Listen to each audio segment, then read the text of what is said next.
Neon Kantian Meltdown Redux. On the absurdity of Joe Biden and Donald Trump, the 4,500-word director's CUT.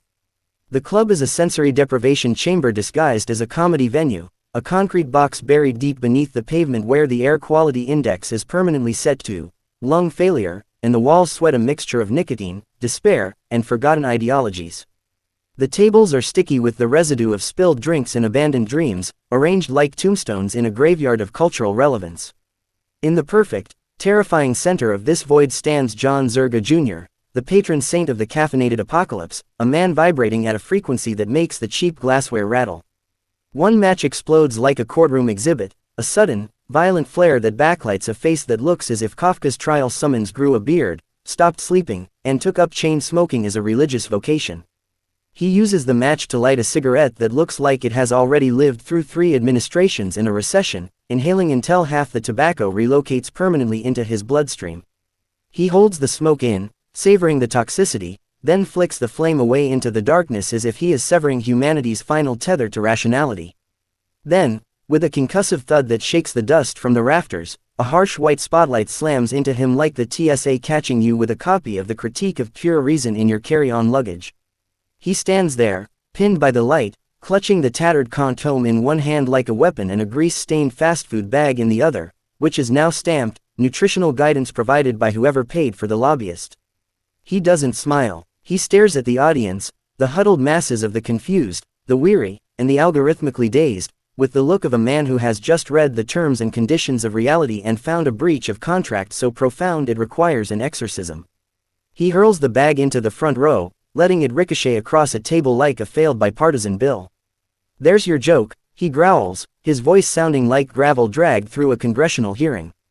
$15 for processed emptiness wrapped in corporate lying paper. It's the American Republic in physical form.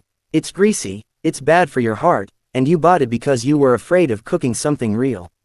Welcome to Tuesday, the warm-up act for Ragnarok. He takes a drag from the cigarette, the cherry glowing like a dying star in a collapsing universe, and exhales a cloud of smoke that forms a temporary shield against the absurdity of the modern world.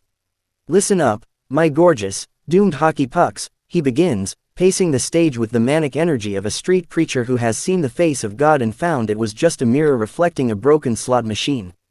"I am etching tonight's commandments into the vibrating air of this basement because nobody else has the guts to say it. Rule 1. A leader must be a person. Not a brand, not a collectible NFT.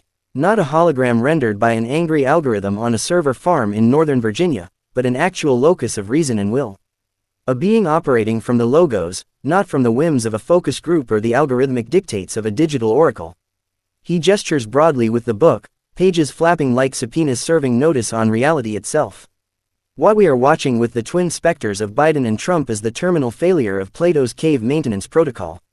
We have stared at the flickering shadows on the cave wall for so long that we have mistaken the shadows for the gods themselves. We hired the shadow puppets to be our bosses. Anyone still calling this a political contest deserves to get swindled at every carnival ring. Toss from now until the heat death of the universe. This is not politics. This is a phenomenological crime scene where the victim is the very notion of an informed electorate, and the murder weapon is a Molotov cocktail mixed from advanced dementia, malignant narcissism, and Babylonian money magic funneled through super PAC laundromats. I am the lone lunatic with a flashlight powered by unfiltered stoic rage, performing the coroner's report on the carcass of the state while the clowns are still looting its pockets. He pivots his feet, the stage squeaking beneath him like a plea for mercy. Let's talk about the ghost in the executive mansion. The man who wasn't there. What is the deal with this walk? Have you seen Joe's walk? It is not locomotion. It is a hostage negotiation with the floor. He moves like each tile is armed with an IED labeled, "Watch your step, Jack." The Secret Service literally has to map his exit path with glow sticks like it's a middle school haunted house. They put neon exit signs the size of Times Square billboards, huge flashing arrows pointing everywhere except the abyss, and he still moonwalks into the curtain like he's trying to unionize the drapery. The audience chuckles nervously, recognizing the image, but Zerga doesn't let them off the hook. He mimics the motion, the stiff shuffle, the vacant stare, the terrifying pause where the operating system seems to reboot. Buffer, buffer, wall, buffer, buffer, handshake. With whom? The invisible man, an archon, The spirit of inflation past coming to collect the debt. It is terrifying. We are the only superpower in the world where our leader needs a GPS with turn-by-turn directions to find the podium he is currently standing at. That buffering icon you see on Netflix when your internet throttles down. That is our national security strategy now. We are running on dial-up in a fiber optic world, and the modem is making that screeching sound that signals the end of empire. He leans forward, kissing the microphone grill, his voice dropping to a mock conspiratorial whisper that echoes through the room. And the whispering, oh, my God, the whispering. Why does he do the creepy whisper? He leans in like a poltergeist telling you where the bodies are metastasizing. Pay your fair share, Jack. It sounds like a reverse mortgage commercial directed by David Lynch. It is not empathy, it is the exorcist doing ASMR. It is the voice of the thing living in your attic that eats fiberglass insulation and memories. And let us not forget the teleprompter dependence. This man is a prisoner of the glass screen. He reads everything. He reads the instructions. America is back. Pause. Smile. Don't fall. Blink. End of quote. Repeat line. He is Ron Burgundy with nuclear codes. If the teleprompter said, launch missiles, then attempt a cartwheel, we would be in World War III and he would be in traction-wearing aviators. It is not just incompetence, it is a glitch in the simulation. He tells these stories, the corn pop mythology, like he is reciting the Iliad to a room full of people who have lost the ability to distinguish between history and hallucination. I was a truck driver. I was a coal miner. I was raised in a Puerto Rican synagogue by Greek truck drivers. Joe, we have the C-SPAN receipts. The only 18-wheeler you manned was the Senate Judiciary Committee, and you jackknifed that thing for 40 years straight. He is the simulacrum of a leader, a shadow in the cave so faint even Plato would shrug and say, maybe it's just a draft. His entire presidency is a long, slow, silent Carol Burnett sketch where he just keeps trying to exit through the wrong door, smiling politely while the world burns around him. He is the ultimate do-nothing, an empty suit so hollow you can hear the wind whistling through his policy positions, creating a mournful tune that sounds suspiciously like the swan song of the West. Zerga smacks the side of his head like he's ejecting a corrupted memory file, his eyes widening as he shifts gears. But don't you dare peek across the aisle thinking salvation is just one tax cut away, because the other option is the hurricane of all caps. Donald J. Palpatine himself. If Biden is a buffering ghost fading into the static, Trump is a hallucinogenic push notification that never stops screaming, breaking. He is an improv troupe made of spray tan and grievances. Watch the hands, the invisible accordion routine. In, out, squeezing truth until it squeals. He is playing a polka for pathological liars. He weaves a tapestry of nonsense right in front of your eyes, pulling a fact out of the thin, ozone-scented air, stretching it like saltwater taffy, and feeding it to you until you choke on the sweetness. We have the best words.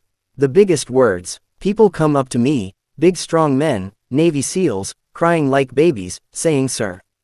Sir. The accordion is beautiful. Zerga mimes the action, his hands expanding and contracting, shaping an invisible reality that exists only in the mind of the speaker. The man is a one-man chaos engine with the attention span of a fruit fly on cocaine. Look at the headlines. They spin like a fidget spinner dipped in Monster Energy. One day he hates something, the next day he loves it. It depends entirely on who was the last billionaire to call him or which cable news host flattered his ego. Monday. TikTok is a spy tool. It's China. It's evil. Ban it. Tuesday. I love TikTok. I'm big on TikTok. The kids love me. We're doing the dances. I'm doing the renegade. It's tremendous. Wednesday. Crypto is a scam. Thursday. I am the crypto president. Buy my coin. It has my face on it. It's made of digital gold and liberal tears. He is not a politician. He is a QVC host who hijacked the government and is now selling you the furniture while the house is on fire. The comic stretches his arms wide, channeling the manic energy of a rally that has gone off the rails. And the rallies, folks, they are not political campaigns, they are Grateful Dead concerts for people who own jet skis and a surplus of flag apparel. He stands there for 2 hours, just riffing, a jazz musician of grievances. He plays the music, Ave Maria into YMCA into the sound of a shark eating a battery. And let us talk about the shark in the battery. Did you hear that rant? That was a real thing. He stood on stage, the presumptive nominee for the highest office in the land, and debated whether he would rather be electrocuted or eaten by a shark. If the boat sinks, and the battery is there, BZZZT. Or the shark, chomp.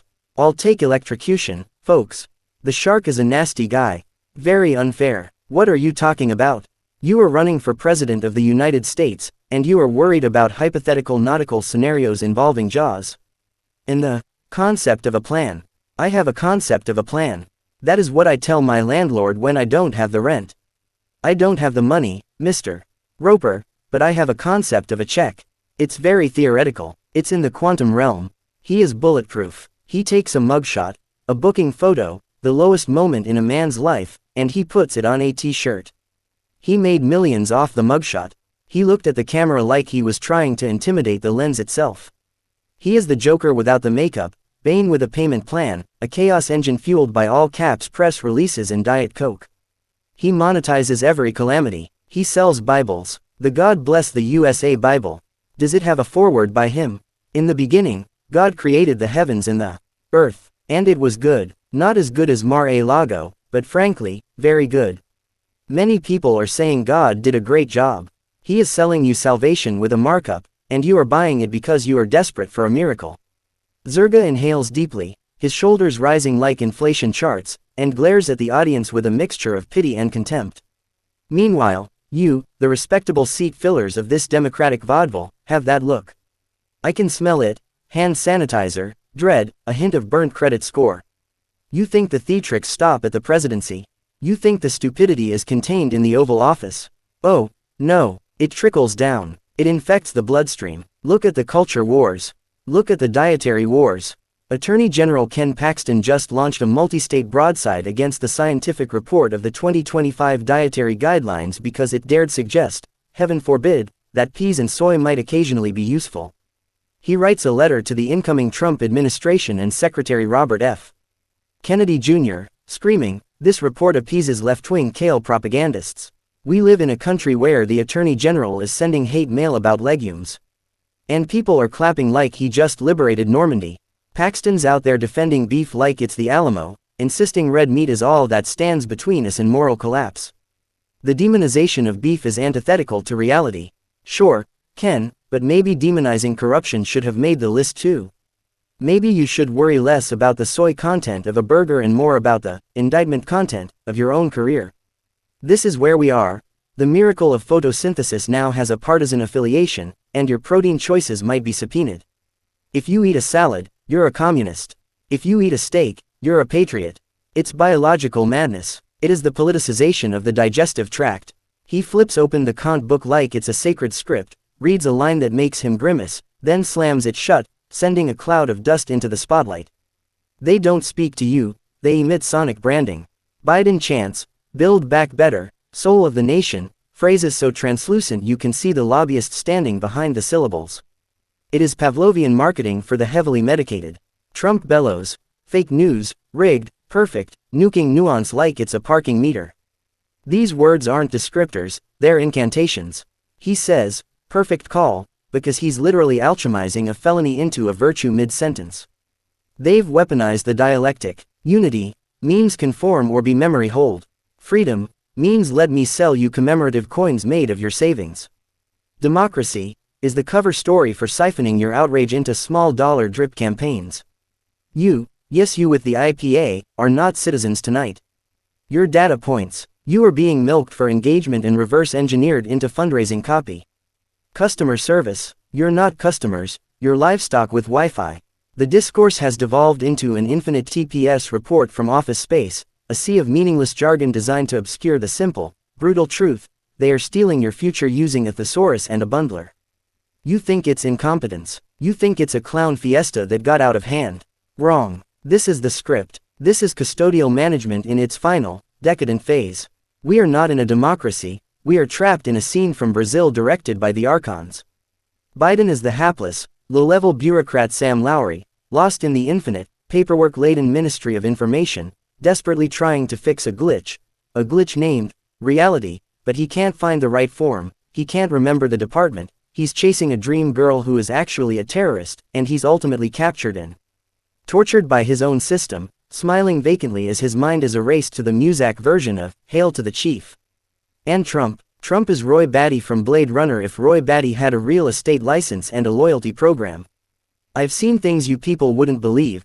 Gold-plated faucets on my private 757, subpoenas on fire off the shoulder of Mar-a-Lago. All those moments will be lost in time, like tweets in rain, time to subpoena. He is the manufactured entity who has surpassed his creators, who feels his expiration date looming and rages against the dying of the light show. Both are replicants, and the debates are void conf tests inflicted on the audience. Can you spot the human? No, because if you're still watching the debates, you're officially an NPC in their metaverse. He jabs a finger into the smoky air, his voice rising in pitch and intensity. You think the theatrics stop at policy? Look at the supporting cast. Look at the freak show surrounding the main event. It's not just the two dons, it's the entire ensemble of absurdity. You have RFK Jr. talking about brain worms and leaving dead bears in Central Park like it's a normal Tuesday activity. I have a hawk, I have a bear, I have a worm. It's a menagerie of madness. You have Elon Musk jumping up and down at rallies like a glitched NPC who just discovered the jump button. He's trying to buy the Department of Government Efficiency while posting memes that would embarrass a 14-year-old on 4chan. These aren't serious people. They are characters in a sitcom written by an AI that was trained exclusively on paint fumes and conspiracy theories. And we act like it's normal. We nod along. Oh yes, the brain worm candidate has some interesting points about fluoride. Oh yes, the billionaire jumping like a Mario brother is definitely the man to streamline the bureaucracy. We have lost the plot so completely that we are now writing fan fiction for our own demise. He points to the ceiling like there's a hatch out, dropping his voice to a conspiratorial whisper that draws the room in. And while you're busy picking your favorite disaster flavor, dementia drizzle or authoritarian habanero, the elite handlers, the guys in the dark suits who actually run this carnival, are rummaging through the cryo vault beneath the Pentagon. The Biden bot is rusting. The Trump firmware keeps blue screening. The market needs a nostalgia reboot. They stroll past the cryo chamber of Bill Clinton, he's just frozen with a saxophone and a cigar, locked in an eternal wink. They walk past George Bush, he's frozen mid-painting, staring at a watercolor of his own feet. They walk past Obama, he's frozen signing a Netflix deal. And they come to the back of the room. To a tank covered in dust. A tank labeled, "Break glass in case of total stupidity." They smash the glass. Smash. Hiss. The liquid nitrogen boils away. The smoke clears. A silhouette steps forward. A hunched figure in a boxy suit. The jowls shake. The hands go up in the double V sign. Aroo. I'm back, baby. It is Richard Milhouse Nixon. The only honest crook we ever had. He reboots, shakes off the ice, and looks at the year 2025. And he is immediately disgusted. Zerga channels Nixon's gravelly growl, hunching his shoulders and shaking his jowls. What is this garbage? He snarls, staring at a phone running TikTok politics. You people livestream your crimes. I had secret tapes. I had paranoia. I had craftsmanship. I erased the tapes. You people upload the tapes to the cloud. What the hell is the cloud? Is it a communist plot? Is it Brezhnev? Nixon looks at Trump selling sneakers. You're selling shoes. I sold out my country, but I had dignity. I wore a tie. I didn't hawk high tops like a Foot Locker employee. Nixon looks at Biden wandering off stage. He's lost. Get him a map. I knew where I was going. I was going to hell, but I had a roadmap. I had a strategy. I had Kissinger. You know it's bad when you miss Nixon. You know it's bad when you look at a guy who resigned in disgrace and think, man, at least he could speak in complete sentences and didn't tweet at 3 a.m. from the toilet. It's absurd. We're living in a satire written by a drunk time traveler. The simulation is broken. The reptile is chewing on the power cord. Nixon looks at the Zoom calls, the remote work, the digital avatars. You don't even meet your conspirators in person anymore. You do it on a screen. How can you look a man in the eye and lie to him if he's buffering? You people have lost the art of the betrayal. You're amateurs. I'm going back in the freezer. Wake me up when you grow a spine or at least learn how to cover up a burglary properly.